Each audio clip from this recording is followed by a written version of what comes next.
Så har vi haft besøg af Obama for ikke ret længe siden. Vi har faktisk haft 4 amerikanske præsidentbesøg inden for ganske få år. 2 gange Bush, 2 gange Obama. Så kan man sige, hvad var sjovest? Det var Bush, det kommer vi ikke udenom. Der er gang i ham, og han er sådan en, som man som barn for eksempel frygtelig gerne ville lege med, men blev advaret mod at lege med af sin mor. Han er en skidt knægt. Han lokker dig bare ud i noget af din karakterstyrke, er jo ikke noget at skrive hjem om. Og nu har Gordon Brown og Blair, de har siddet i en meget kraftig høring over i England, for at prøve at forklare, hvorfor England skulle med i Irak-krigen. Og det har været en meget langvarig og grundig høring, men der er ikke kommet noget rigtig frem om, hvorfor. Og det er fordi, Blair kan jo ikke som tidligere premierminister sige det eneste er at sige, det var Bush, der fik mig det. Det ville jo lyde åndssvagt, når man da håber, vi ikke får sådan en høring herhjemme. Men ja, sidst Obama var, det var om morgenen. Jeg havde smurt mig noget brød og lavet kaffe og skænke en dram op i langstilket glas og tage det hele med ind for en fjernsynet, så kunne jeg sidde og skåle, når han gik i land. Der TV2, de var så lidt hurtigt ude med kameraer. Det stod og filmede op i luften, og der skete ikke så meget. Jeg sad der, og i min alder, man er jo ikke for tryg ved sit syn i forvejen, og jeg tænkte, det var da utroligt. Og en overgang, der tænkte jeg, nu ligner der vist Dirty Harry. Jeg sagde sådan her. Jeg var helt hen ved skærmen også og kigge. Men så sagde jeg stoft af gudskelov, at Air Force One er ikke kommet til syne endnu. Jeg tror, jeg var ved at blive blind. Men vi sagde der skete ikke en skid, og jeg stoft skulle så holde den kørende med at tale henover. Og jeg tror, han er betalt per ord, for han kom til at sige for mange lige i starten. Han har vel troet, det kom lidt før det gjorde, og så løb han lidt tør. Han begyndte sådan, han måtte ned i halv tempo for at strække det. Jeg var helt nede i følgeflyet, altså det fly, som ikke er Air Force One, som præsidenten ikke er i. Der var han helt nede. Så han allierede sig med Ulla Terkelsen, og det var rigtig klogt af ham. For Ulla Terkelsen er ikke bare intelligent, hun er også klog. Og meget professionel og klar en opgave uden at blinke, uden at se til hverken højre eller venstre. Men her fik jeg stof hende lige godt. Jeg skal da lov for. Og også os andre, tror jeg. Han rejste en problematik, som jeg har ikke set den komme i hvert fald, og det kunne jeg også se på Ulla, hun ikke havde.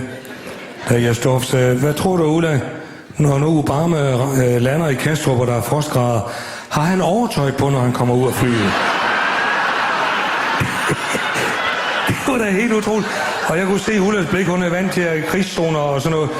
Hendes blik flakke hurtigt i sådan, er det skjult kamera det her? Hvad er det for noget? Og jeg sagde håb på et langt svar, og så sagde hun bare, nej, det ville da ikke ligne ham. Men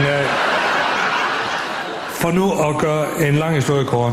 De lande, flyet taxier hen til den røde løber, kameraet kørte ind på døren til fly og låste sig fast der. Så skete der så ikke så meget i et stykke tid, hvis jeg så på døren. Men så blev døren åbnet, og jeg sagde også med det samme, nu går døren til Air Force One op. Og det var jeg rigtig glad for, han sagde, for jeg mener nok, det var det, jeg havde registreret. Og så sad vi og så på den åbne dør et stykke tid. Jeg havde løftet glas, jeg var klar til Obama skulle komme.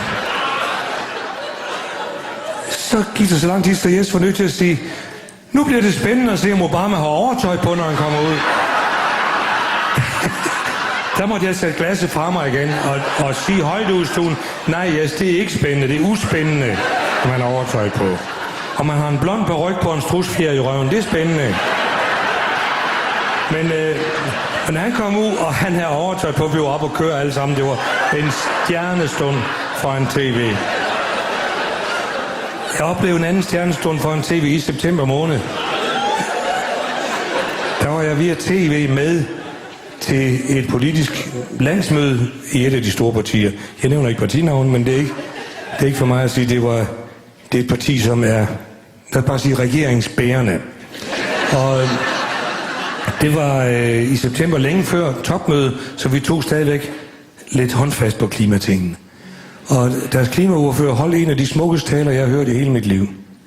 Han sagde, at klimaforandringer, drivhuseffekter, er ikke menneskeskabte. Har ikke noget med CO2-udslip at gøre.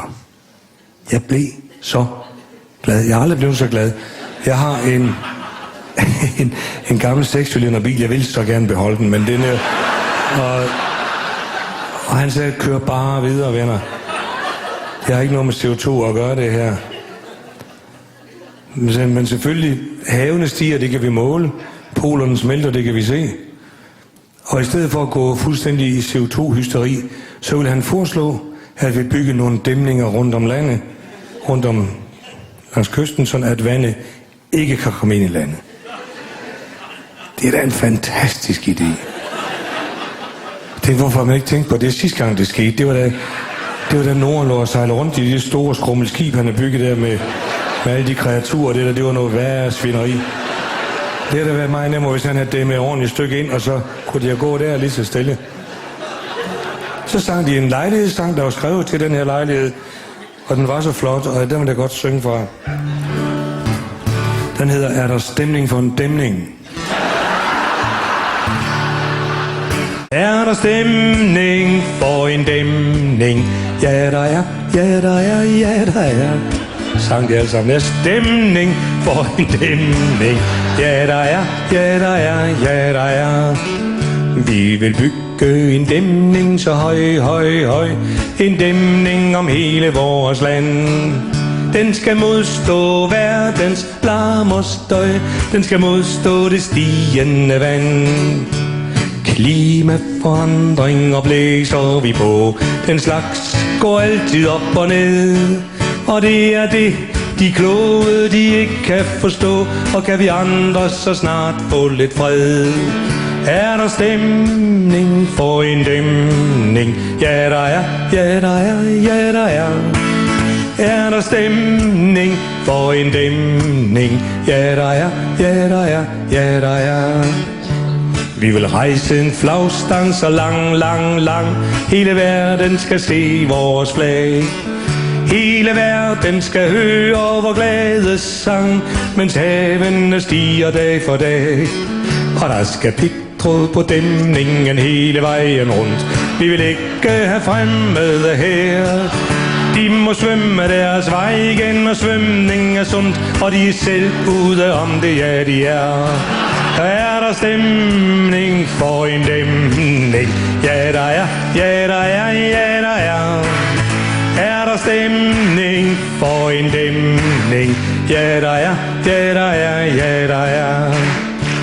Når vandstanden så igen bliver normal, og drivhuseffekten er forbi, så graver vi os ud fra vor frodige dal, og et frygteligt syn vi får at se. Verden er øde, og alting er væk. Der er døde fisk overalt. Men vi lærer af de kloges dommedagspræk. Farvel er verden død, men den er dansk. Så er der stemning for en dæmning. Ja der er, ja der er, ja der er. Er der stemning for en dæmning? Ja der er, ja der er, ja der er.